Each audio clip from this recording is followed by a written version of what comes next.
Assalamualaikum warahmatullahi wabarakatuh.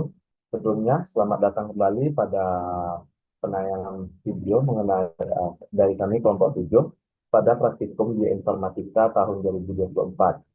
Nah, pada video kali ini, kami dari kelompok 7 akan membahas mengenai penggunaan website 3D atau Protein Data Bank, kemudian ada CN3D, dan juga UCSF Chimera, yang merupakan aplikasi yang dapat digunakan untuk mengakses berbagai informasi mengenai suatu protein. Nah, sebelum kita masuk ke videonya, sebelumnya perkenalkan kami dari kelompok 7 yang merupakan saya sendiri, Nurdi Afajri, selanjutnya ada Afifah Amdani, kemudian ada Al-Afiyah Aimu Syakira, kemudian ada Rahmat Sarkan Yautama, Zafarin Han Fauzia, dan juga terakhir ada Fadia Rahma Alimnya. Nah, untuk pemaparan materi lebih lanjutnya, untuk yang pertama akan dijelaskan oleh rekan saya, Afifah, kepada Afifah, silakan. Terima kasih kepada Negi. Saya Vifam Dani dengan akhiran BP 1016. Saya akan memaparkan bagaimana bentuk atau struktur 3 dimensi dari protein. Nah, di sini kita akan membuka dulu website dari NCBI.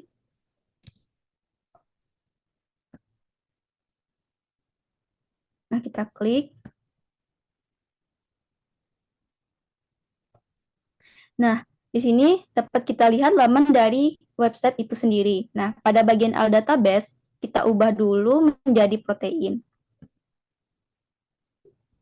Dan pada bagian search, di sini kita akan bisa mencari bagaimana suatu protein tersebut atau informasi dari suatu protein tersebut. Di sini misalnya satu LIN, kita search.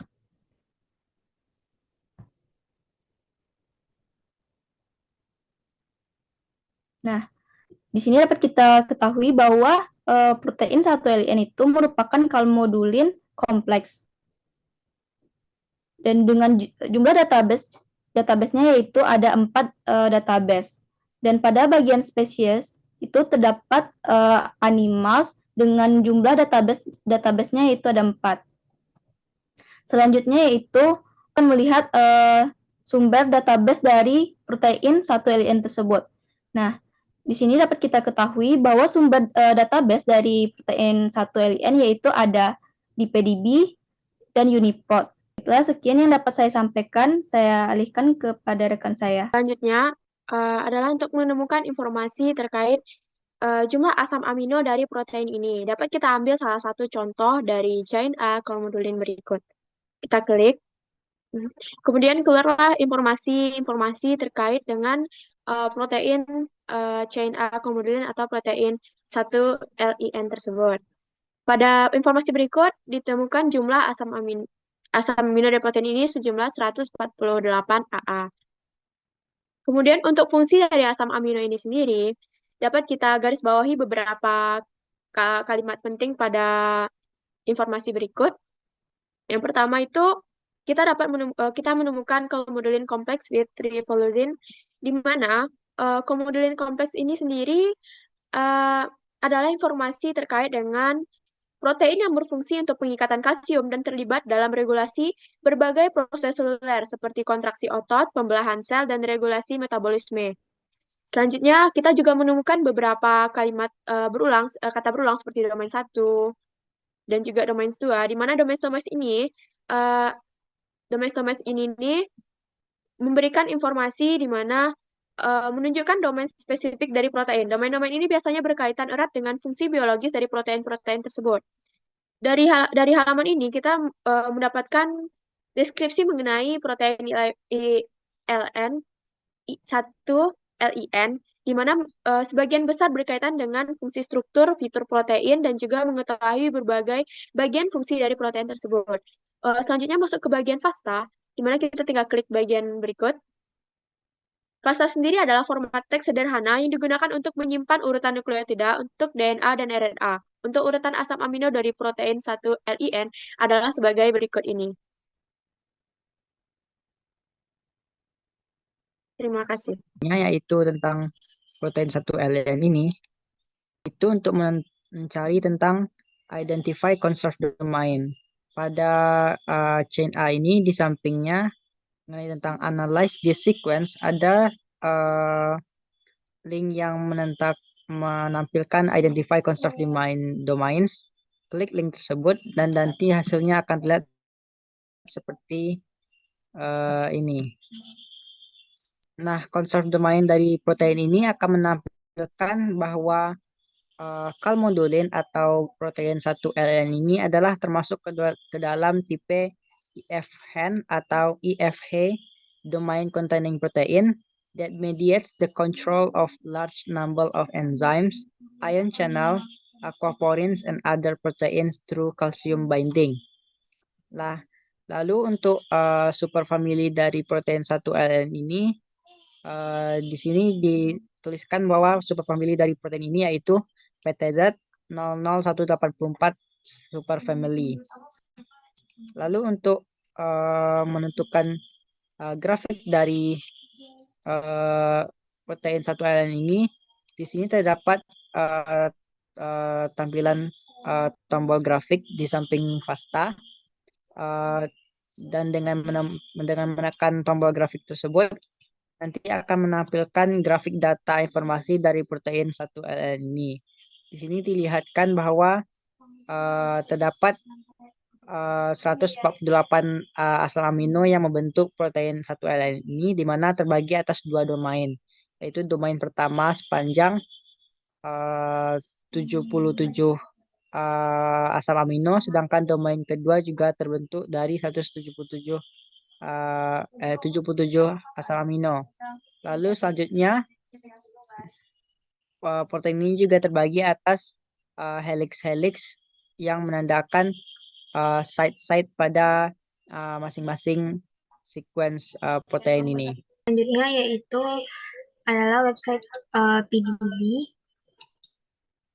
Nah, ini merupakan tampilan halaman utama dari website PDB atau Protein Data Bank, di mana untuk gen 1-LEN ini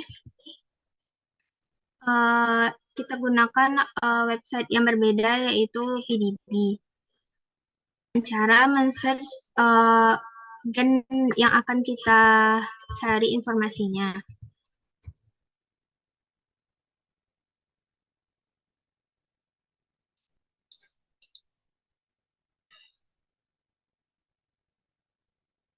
Setelah diklik halaman yang pertama dari 1-LEN ini, dapat dilihat bahwa klasifikasi dari gen 1-LEN ini adalah kalsium binding protein, di mana organisme yang terkait dengan gen 1-LEN ini, maksud saya protein 1-LEN ini adalah Bos taurus atau sapi. Selanjutnya dapat dilihat juga di mutasi itu tidak ada mutasi sama sekali dari 1-LEN ini. Baik, sekian untuk penjelasan mengenai protein, klasifikasi, dan organisme yang terkait pada 1-LEN. Selanjutnya itu kita scroll ke bawah untuk melihat di mana makromolekul. Nah, di sini terdapat makromolekul dari protein ini berada pada panjang rantai A, kemudian dengan panjang sekuen 148 yang dimana ditemukan pada organisme Bos taurus atau sapi. Nah, selanjutnya untuk melihat struktur dari protein tersebut, kita klik struktur, kita scroll ke bawah. Kemudian di bagian select I, kita ganti jadi small atau JavaScript. Kemudian pada ini kita dapat mengubah beberapa bentuk style dari struktur protein tersebut. Ada bisa berbentuk karton, backbone, dapat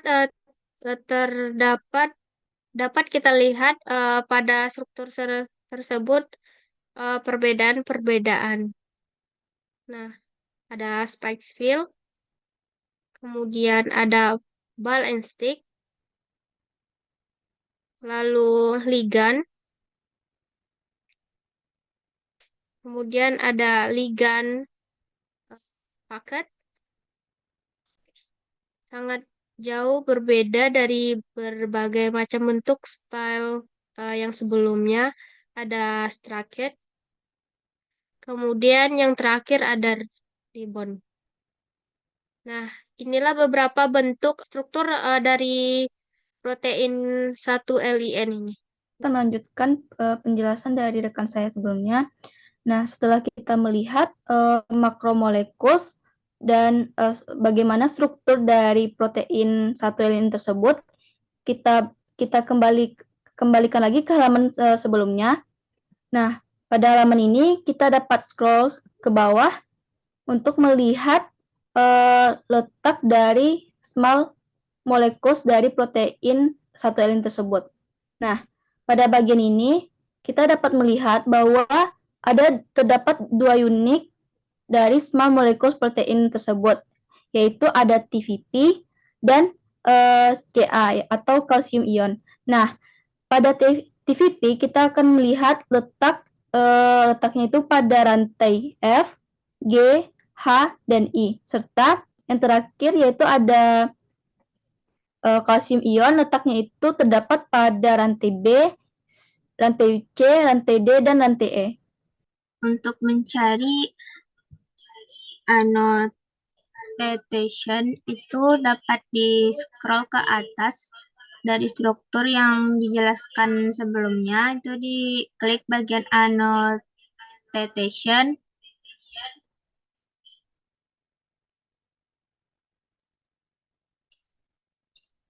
Nah, dari sini dapat dilihat bahwa domain annotation dari protein 1-LIN ini sebagai berikut. Dapat dilihat dari tabel-tabel di bawah ini.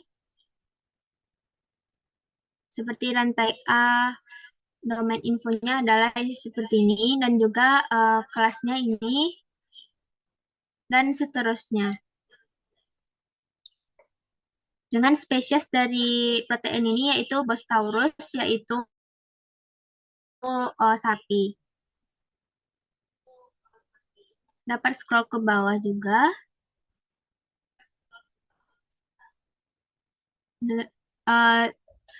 Saya kira itu yang mengenai dari annotation. Kita akan membahas mengenai proyeksi virtual dari struktur 3 dimensi dari protein 1-LIN tadi. Nah, di sini kita akan kembali ke website NCBI, di mana di sini kita akan melakukan pemfokusan pada pencarian protein, kemudian dengan pencarian yaitu protein 1-LIN.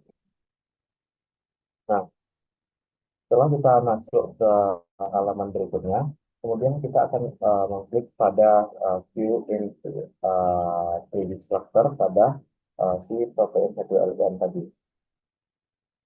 Nah, di sini akan ditampilkan sebuah struktur molekul dari si protein 1-LIN. Nah, untuk mengakses informasi dari si struktur 3 dimensi ini, kita perlu mengubah formatnya ke single 3D structure. Nah, kemudian baru bisa kita download. Nah, setelah itu akan keluar file seperti berikut, dan kita akan langsung diarahkan ke dalam aplikasi CM3D. Nah, bersamaan dengan hadirnya layar dari aplikasi CM3D ini akan dibarengi dengan pemaparan sequence dari si protein 1-LIN ini. Nah, seperti yang pada grafik yang telah dijelaskan oleh rekan saya tadi, dan juga sequence yang ditampilkan pada halaman aplikasi ini dalam format raster. Nah, dalam aplikasi ini kita dapat melakukan beberapa hal, yaitu dengan mengubah style dari si protein itu sendiri. Nah, dengan memilih style, kemudian render shortcut, nah kemudian akan keluar pilihan seperti bentuk worms atau copy. Kemudian ada bentuk lain seperti kambung atau tubes. Kemudian ada bentuk wire atau kabel. Kemudian ada ball and stick. Dan juga terakhir ada bentuk space fill. Nah, kemudian kita akan melanjutkan ke aplikasi UCSF Kinera. Nah, berbeda dengan penggunaan pada aplikasi sebelumnya yaitu CN3D. Di sini kita perlu memasukkan ID dari si protein satu LIN tadi. Nah, caranya kita akan mengklik pada bagian file di sudut kiri atas, kemudian pilih Fetch by ID. Nah, di sini akan dimunculkan sebuah layar di mana kita dapat mengisi ID dari si protein tadi, yaitu satu LPF. Nah, di sini kita pilih Fetch dan akan langsung dimunculkan gambar protein satu LPN tadi. Nah, perbedaan yang lainnya dari penggunaan CN3D tadi, di sini kita disajikan berbagai tools yang lebih kompleks daripada CN3D. Nah, di sini ada juga pengaturan seperti format dari si protein itu sendiri, seperti stick, kemudian ada bentuk lainnya seperti ball and stick, spare, wire, lead, ring, dan nuclear type object. Nah, ini tentunya tidak jauh berbeda dengan yang ditampilkan pada aplikasi CN3D.